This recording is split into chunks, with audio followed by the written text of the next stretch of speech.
సంవత్సరానికి తక్కువ గుడ్ల ఉత్పత్తి దాదాపు 35 నుండి 45 గుడ్లు. హలో, వచ్చిన గుడ్డు కూడా ఎల్ఈడి ప్రశాంత్ గారు కైండ్లీ నంబర్ 3 ఎల్ఈడి టెలికాస్ట్ కావట్లేదు. దయచేసి ప్రశాంత్ గారు ఎక్కడున్నా నంబర్ 3 ఎల్ఈడి లైవ్ టెలికాస్ట్ కావట్లేదు. దయచేసి అక్కడ కనెక్షన్ ఇవ్వండి ప్లీజ్.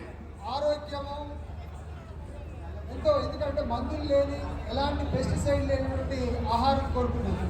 అలాంటి నేచురల్ ఫార్మింగ్లో పెంచేటువంటి పెరటి కోళ్ళు మనకు ఈరోజు ఈ యొక్క 35-40 గుడ్లు కాదు, అలాంటి మనం దేశావళి కోళ్ళు పెంచుకున్నామో అలాగనే పరిసర ప్రాంతాల్లో మనం పెంచుకుంటూ 120 నుండి 140 గుడ్ల ఉత్పత్తి, తెల్ల గుడ్ల సైజ్ ఎంత ఉంటుందో అంత గుడ్ల ఉత్పత్తి కలిగినటువంటి ఈ యొక్క రకరకాలైనటువంటి కోళ్ళు అని అవన్నీ కూడా చూపిస్తాం. అయితే ముఖ్యంగా తల్లి పాల తర్వాత శ్రేష్టమైన ఆహారం అంటే గుడ్డు.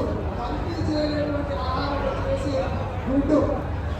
దీనిలో వచ్చేసి ఒక వైటమిన్ సి తప్ప అన్ని రకాలైనటువంటి పోషక పదార్థాలు కలిగినటువంటి పదార్థం ఏంటంటే గుడ్డు.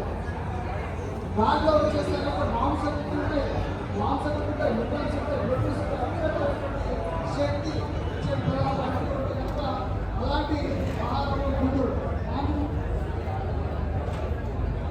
ఆ తర్వాత మాంసంలో కూడా దాదాపు కోడి మాంసంలో 21% వరకు కూడా ప్రోటీన్ ఉంటుంది. 21% వరకు కూడా ప్రోటీన్ ఉంటుంది. గుడ్లు చూసుకుంటే 100 గ్రాముల గుడ్డు వచ్చేసి 12.5 నుండి 13.5% వరకు ప్రోటీన్ ఉంటుంది. ఈ ప్రోటీన్ అనేది మనిషికి తెలుసు, పంటలో బాగా వృద్ధి కావడానికి, అభివృద్ధి చెందడానికి ప్రోటీన్ అనేది చాలా అవసరం. కొద్దిగా ఆరోగ్యంగా కూడా ప్రోటీన్ అవసరం. దాంతో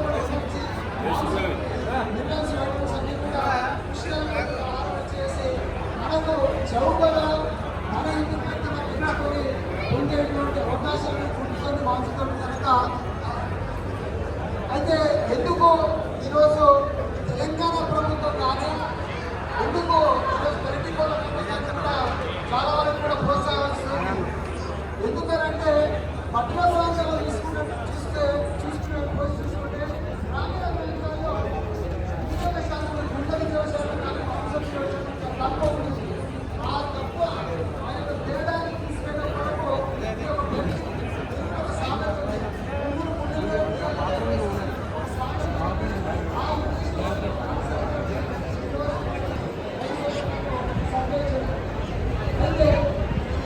వచ్చేసి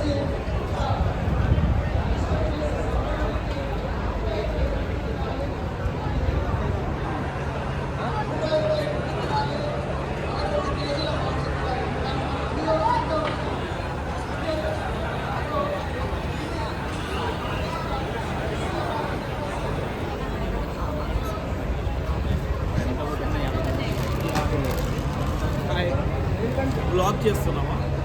okay, track star track sir.